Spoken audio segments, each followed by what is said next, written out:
on se retrouve aujourd'hui. Nous sommes le samedi 6 avril, on est sur le départ. On va aller dans un Cultura qui se trouve à Saint-Onès pour rencontrer l'autrice Lova Lloyd.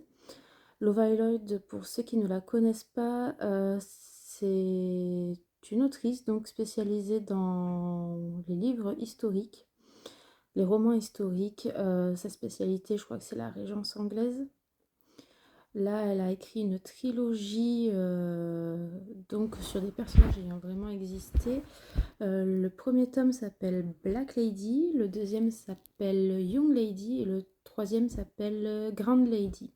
Donc le troisième vient de sortir, c'est pour ça qu'elle est en dédicace aujourd'hui au Cultura de Saint-Onès.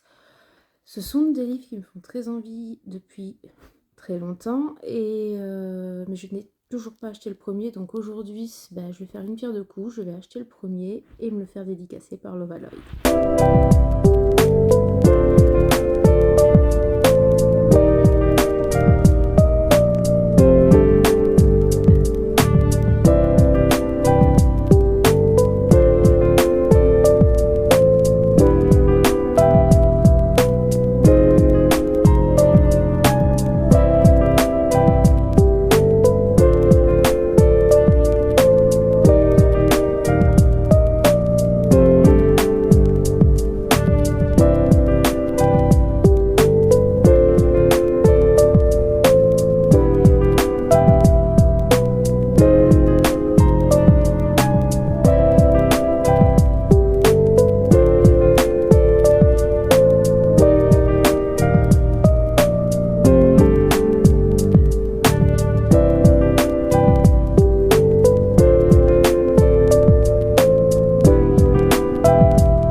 Coucou à tous, suite à notre sortie samedi, je vous retrouve aujourd'hui pour un book haul. En premier, il faut savoir que un mois sur deux, j'alterne les mangas que je lis. Donc, il y a un mois où c'est les carnets de l'apothicaire. Et ce mois-ci, ça tombe sur Nina du Royaume aux étoiles. Donc, j'ai pris le tome 4 et le tome 5. Les couvertures sont magnifiques. Voilà, c'est une histoire que j'aime beaucoup. Pour ceux qui ne connaissent pas, je vous laisse aller regarder un petit peu de quoi ça parle sur internet, sinon la vidéo va être beaucoup trop longue, mais c'est vraiment un super manga. Ensuite, pour un challenge que je fais sur Insta par la Guilde des Istos, il me semble que c'est ça. Par mois, en fait, on a un thème imposé et il nous propose plusieurs livres des auteurs ou autrices qui font partie donc de cette guilde. Et moi, pour ce mois-ci, j'ai choisi Insaisissable désir de Tatiana Dublin aux éditions Harlequin. Ensuite, j'ai pris deux éditions poche ou pocket. Donc un d'Hugo Poche qui me faisait envie depuis très longtemps, qui est Verity de Colleen Hoover. Voilà. Et j'ai également pris chez Pocket La princesse sans visage de Ariel Holz. Je ne sais pas comment ça se prononce. Je suis désolée. Voilà. Ensuite, toujours chez Hugo Roman, j'ai pris donc leur dernière sortie qui est Un printemps pour te succomber de Morgane Moncomble. Et j'ai aussi pris The Soulmate Equation de Christina Loren, qui me servira donc pour un deuxième challenge que je fais, qui est pareil organisé sur Instagram par le compte Hazelnut Coffee, qui est sur les sabbats qu'on peut rencontrer tout le long de l'année. Ensuite, chez BMR, les éditions BMR, j'ai pris un livre qui me tentait depuis très longtemps, King of Scots de Livestone, le tome 1. Cette couverture est trop belle. Puis aux éditions Olympe, j'ai pris Porcelaine sous les ruines de Ada Vivalda. Donc une autrice française avec un livre absolument magnifique.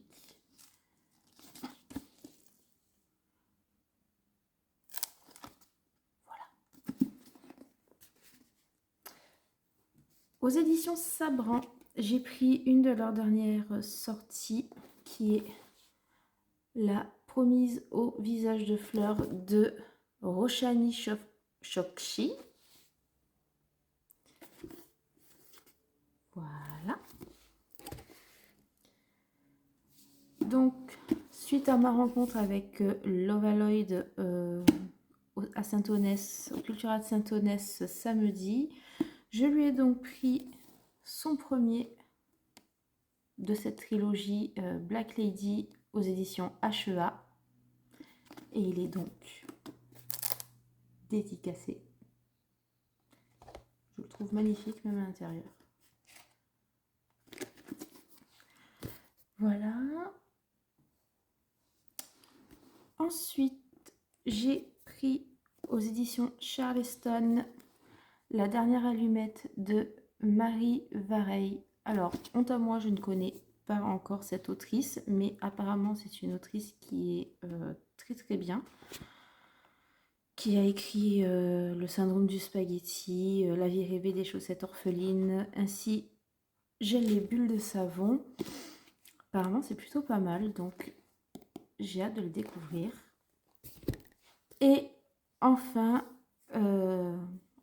oui c'est pas trop tôt, j'ai pris un livre qui, comme les autres, qui me tentait depuis un sacré moment.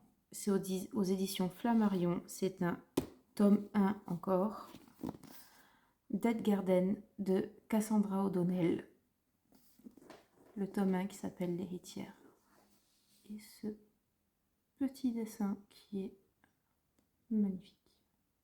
Ce qui nous fait donc un total de 13 livres, en sachant que, pas ce week-end qui arrive, mais le week-end d'après, il y a la Manganime et que je compte acheter quelques mangas aussi. Et donc voilà pour ce book haul. Je pense vous refilmer un petit peu après dans la semaine avant de publier cette vidéo dimanche. Donc je vous dis à très vite. Nous voici donc avec la suite de cette vidéo pour un petit update lecture. Alors durant les 15 premiers jours d'avril, j'ai lu 3 livres et j'en ai 2 en cours. J'ai tout d'abord commencé ce mois d'avril avec Vous êtes cordialement invité de Alex Sol. Donc pour ceux qui ne connaissent pas, nous sommes sur un mélange de 2 de ces livres. Donc Vous êtes cordialement invité et Le couvent des Pascalines. Donc pour l'histoire, Nina rachète le couvent des Pascalines qui a la réputation d'être hanté pour les habitants du village, mais elle tient à en faire un lieu événementiel pour les mariages ou autres, et elle rénove le couvent. Lors de la soirée d'inauguration, rien ne se passe comme prévu, puisque sur les 200 invitations envoyées, une seule est arrivée à destination, c'est celle qui était pour sa sœur enceinte et son beau-frère. Lors de cette soirée, seules 2 autres personnes sont présentes, 2 personnes du village, 2 personnes âgées, curieuses de voir ce qui est devenu le couvent, un banquier un petit peu chelou et nos personnages de Vous êtes cordialement invités 1 Hicham et Chloé. Ils vont évidemment rencontrer des situations difficiles, ils vont devoir s'entraider pour s'en sortir et essayer de démêler les nœuds du passé du couvent. Je vous conseille fortement de lire Vous êtes cordialement invité, le premier, pour comprendre le numéro 2. Même s'il n'est pas nécessaire d'avoir lu Le couvent des Pascalines pour lire Vous êtes cordialement invité 2, moi je vous le conseille fortement. J'ai ensuite enchaîné le mois avec un livre qu'une amie m'a prêté qui est Depuis l'au-delà de Bernard Werber. Au moment où je tourne cette vidéo, mon avis n'est pas encore sorti. Il sortira le lendemain de la vidéo YouTube, mais juste comme ça, j'ai adoré. C'est donc l'histoire d'un écrivain qui va enquêter sur un décès, le sien. On est donc sur un mort qui enquête sur sa mort à l'aide d'une médium. Mais en vrai, ce livre, il parle pas que de ça. Il aborde plein de sujets très variés, mais qui sont plutôt d'actualité. Et apparemment, Werber est un spécialiste dans le domaine. Apparemment, cet auteur aime bien partir d'une histoire classique pour aborder des sujets qui nous amènent à nous poser des questions. Je sais que beaucoup de gens sensibles, comme les médiums, etc., apprécient ces livres, car apparemment, pour eux, il y aurait une bonne part de vérité dans ces livres. En tout cas, j'ai adoré cette lecture et j'ai hâte d'en lire d'autres de cet auteur. Pour ma troisième lecture, je suis restée dans les livres qui font réfléchir, mais je ne l'ai pas sous la main parce qu'il s'agissait d'un service presse que l'autrice m'a envoyé. Il s'agit de Adieu princesse, prince et autres manipulateurs du quotidien de Marina Sciantia. Donc elle m'a proposé gentiment de lire son livre, ce que j'ai accepté. Marina Sciantia est donc psychologue et dans son livre, elle aborde le thème du triangle de Karpman. Pour ceux qui ne savent pas ce que c'est, j'essaierai de vous mettre en lien en description pour que vous puissiez aller voir ce qu'est le triangle de Karpman. En gros, dans ce triangle, vous avez un bourreau, un sauveur et une victime, mais ces rôles sont interchangeables, ce qui rend la situation toxique. Ce livre a pour but d'aider les personnes à identifier ce triangle, voir si elles se trouvent dans cette situation, et si oui, le livre donne des astuces pour pouvoir s'en sortir. Pour mes 2 lectures en cours, je suis actuellement donc sur La promise au visage de fleurs de Roshani Chokshi. Il est assez petit. Voilà, je l'ai presque terminé. Il est écrit de manière poétique et métaphorique.